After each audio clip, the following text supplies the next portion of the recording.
آپ دیکھ رہے ہیں وطن سماچار اور میں ہوں محمد احمد۔ جماعت اسلامی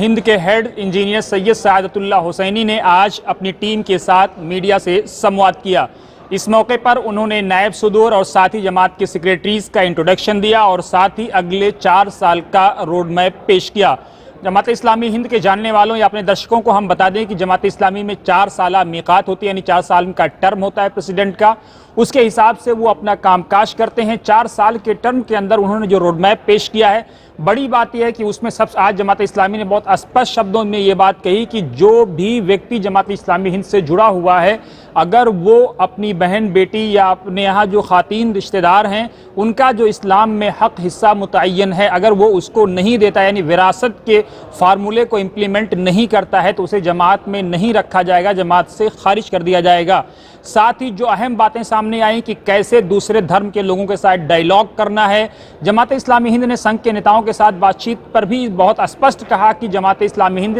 سب کے ساتھ سمواد کرتی ہے، لیکن کب کس کے ساتھ کرے گی یہ جماعت اسلامی خود طے کرے گی یا حالات طے کریں گے، اس کے بارے میں کوئی تتھی نردھارت نہیں کی جا سکتی ہے۔ انجینئر سید سعادت اللہ حسینی نے کہا کہ جس طرح سے کارپوریٹائزیشن ہاسپٹلز کا ہو رہا ہے، میڈیکل کا ہو رہا ہے، ٹریٹمنٹ کا ہو رہا ہے، جماعت اسلامی ہند اس کو لے کر کے چنتت ہے اور چاہتی ہے کہ کم سے کم پیسے میں غریبوں کا یا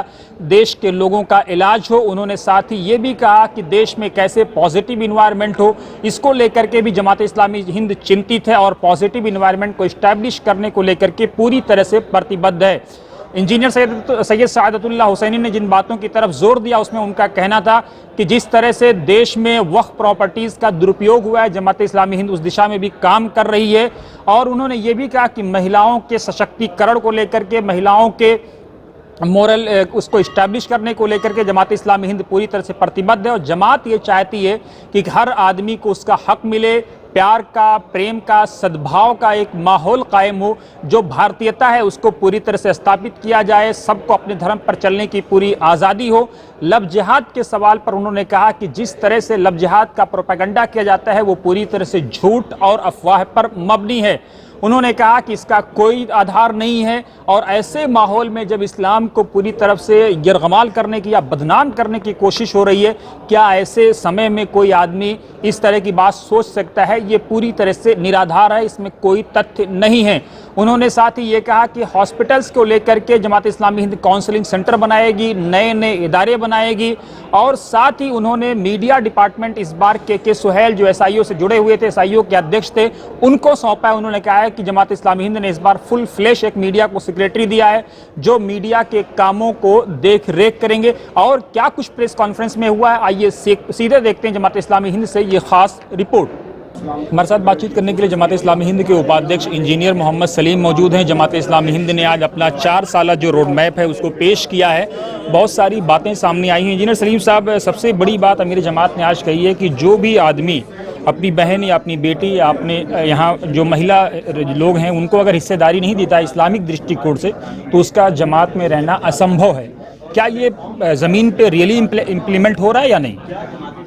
دیکھیے، یہ کوئی آج پہلا اعلان نہیں ہے، بلکہ یہ اسلام کی بنیادی تعلیمات میں سے ہے کہ وراثت میں جو عورتوں کا حصہ ہے یا دوسرے لوگوں کا حصہ ہے، عام طور پہ عورتوں کا حصہ سماج میں اس طرح نہیں دیا جا رہا ہے، یہ ایک عام کمزوری ہے مسلمان سماج کی۔ تو جماعت اس پر مسلسل جب سے جماعت بنی ہے تب سے کوشش کر رہی ہے کہ اسلام کی جو بنیادیں ہیں ان بنیادوں پر مسلمان عمل کریں۔ تو ہم پورے سماج کو بھی اس کی دعوت دیتے ہیں، اور جو جماعت اسلامی ہند کا میں شامل ہونا چاہتا ہے رکن کی حیثیت میں، ممبر کی حیثیت میں، تو اس کے لیے تو یہ شرط ہے کہ جو بنیادی چیزیں ہیں، جو فرائض ہیں، ان کی پابندی کیے بغیر کوئی شخص نہ جماعت میں شامل ہو سکتا ہے، اور اگر وہ نہیں کرتا ہے تو جماعت میں رہ نہیں سکتا ہے۔ تو یہ آج سے نہیں بلکہ جب سے جماعت 75 سال سے بنی ہے، یہی ایک نمونہ ہم پیش کرنا چاہتے ہیں کہ جو جماعت کے ارکان کوئی نئی چیز نہیں کر رہے ہیں بلکہ اسلام کا ایک نمونہ بننے کی کوشش کر رہے ہیں۔ انجینئر صاحب، ایک سوال اور ہے۔ آج میں ایک UPSC civil service crack کرنے والے بچے کا انٹرویو کر رہا تھا، تو اس نے کہا کہ یہ ہمارے لیے بڑی وڈمبنا ہے، وہ مہاراشٹر سے آتے ہیں، سلم ایریا سے آتے ہیں، کہ ہمارے یہاں علاقوں میں ڈرگ کا کاروبار تو ہے لیکن لائبریری یا اس طرح کے اسٹڈی ہاؤس یا اسٹڈی سینٹر نہیں ہیں، اور یہی حال جامعہ نگر کا بھی ہے۔ کیا کہیں گے آپ؟ دیکھیے بات صحیح ہے، یہ بیماری اور یہ پریشانی، یہ جو چیز ہے یہ صرف مسلمانوں میں نہیں ہے، لیکن مسلمانوں کے علاوہ بھی بہت ہے، لیکن مسلمانوں کے بارے میں ہمیں زیادہ فکر مند ہونا چاہیے، اور اس میں کوئی شک نہیں ہے کہ مسلمانوں کو تعلیم پر توجہ دینی چاہیے، اور لائبریری، اسٹڈی سرکل اور مسجدوں کو ایک طرح سے ایک آئیڈیل جماعت یہ سمجھتی ہے کہ مساجد جو ہیں وہ ہمارا ایک مورل اور اسلامک ایجوکیشن کا ایک سینٹر ہے، اور دن میں 5 مرتبہ لوگ مسجد جائیں، جمعے کی نماز میں جائیں اور جمعے کے خطبے سنیں، اور پوری مسجد کے سسٹم کو اگر آپ ایک اسلامکلی ایک آئیڈیل سسٹم بنانے کی کوشش کریں تو اس کے بڑے فائدے ہیں، اور میں سمجھتا ہوں کہ جماعت اس کی کوشش کر رہی ہے کہ جو مسجدیں ہیں ان کا صحیح رول سماج میں پیدا ہو، اور جو جمعے کے خطبے، عیدین کے خطبے ہیں وہ صحیح طور پر سامنے آئیں، اور جو سماج میں کام کرنے والے لوگ ہیں ان کی ذمہ داری ہے کہ وہ اس طرح کی برائیاں، چاہے وہ ڈرگ سے متعلق ہوں، شراب سے متعلق ہوں، یا پڑھنے لکھنے سے متعلق ہوں کہ وہ لوگ پڑھنے لکھنے پر توجہ نہیں کر رہے ہیں، تو یہ بات ہم نے اپنے منصوبے میں شامل رکھی ہے کہ عام جو سماجی برائیاں ہیں مسلمانوں میں بھی اور دوسرے لوگوں میں بھی، اور اس کے علاوہ جو تعلیم میں جو ان کا پچھڑا پن ہے اور معاشی طور پر جو ان کی کمزوری ہے اس کو دور کرنے کے لیے بھی جماعت اپنی دائرے میں رہتے ہوئے کوششیں کرتی رہی ہیں اور اس بار بھی کریں گی۔ ایک آخری سوال میرا کہ اس سے پہلے جماعت اسلامی ہند کے لوگ NSA اجیت ڈوبھال صاحب سے ملتے رہے، سنگھ کے نیتاؤں سے ملتے رہے، لیکن بیتے دنوں جب راجناتھ سنگھ سے ملنے کی بات آئی تو بائی پاس کر گئے، کیا کارن رہا؟ نہیں، دیکھیے کوئی جماعت اگر کسی سے ملنا چاہتی ہے تو اس میں جماعت کسی پر کوئی آبجیکٹ نہیں کرتی، کوئی اگر تنظیم ملنا چاہ رہی ہے وہ کوئی مسلمانوں کا ڈیلیگیشن نہیں تھا، وہ ایک جماعت کی طرف سے ایک ڈیلیگیشن تھا، ایک تنظیم کی طرف سے تھا، تو ظاہر ہے ایک تنظیم کے لوگ ملنا چاہتے ہیں ملتے ہیں، تو ہم تو یہ ہمارا ایک طے شدہ وہ ہے کہ جب ضرورت پیش آئے گی تو ہم ضرور ملیں گے لوگوں سے، ملنا جلنا، ڈائیلاگ، بات چیت، اس سے کبھی انکار نہیں کیا ہم نے، ہم ہر شخص سے ملیں گے، اور صرف حکومت کی بات نہیں ہے، سماج کے جو مختلف مذہب کے لوگ ہیں، مختلف طبقات کے لوگ ہیں، دلت ہیں، آدیواسی ہیں، کرسچنس ہیں، اور دوسرے جو سب سے حکومت کا ڈیموکریسی میں بڑا رول ہوتا ہے، حکومت کے یہاں پالیسیز طے ہوتے ہیں، ریسورسز ہوتے ہیں ان کے پاس، اور آپ نے 9 سال تک بالکل ایک دم سائڈ کارنر رکھا۔ نہیں، ایسا نہیں ہے، یہ حکومت پورے ملک کے سٹیزنز کے ذریعے چنی جاتی ہے، چاہے اس کو کوئی ووٹ کسی کو کرے، لیکن یہ حکومت سب کی حکومت ہوتی ہے، اور اس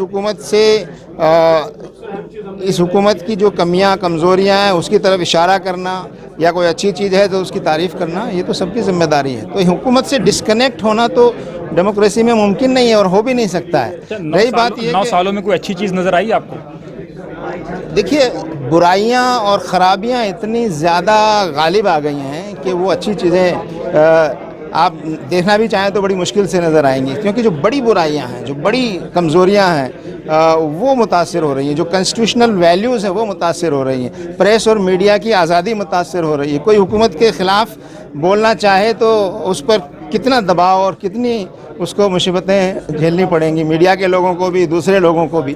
تو یہ جو بنیادی ڈھانچہ ہے ڈیموکریسی کا، اس پر جب کوئی ایک طرح سے کمزور ہوتا ہے تو اس سے پورا سسٹم خراب ہوتا ہے، تو اس لیے چھوٹی چیزوں پر دھیان دینے کے بجائے اس پورے بنیادی ڈھانچے کو مضبوط کرنے کی کوشش کرنی چاہیے، اور جماعت اس سلسلے میں دوسرے جو لوگ ہیں، ہم خیال لوگ ہیں، انصاف پسند لوگ ہیں، ان کے ساتھ مل کر جو بھی کوششیں ممکن ہے کرتی ہے۔ بہت شکریہ۔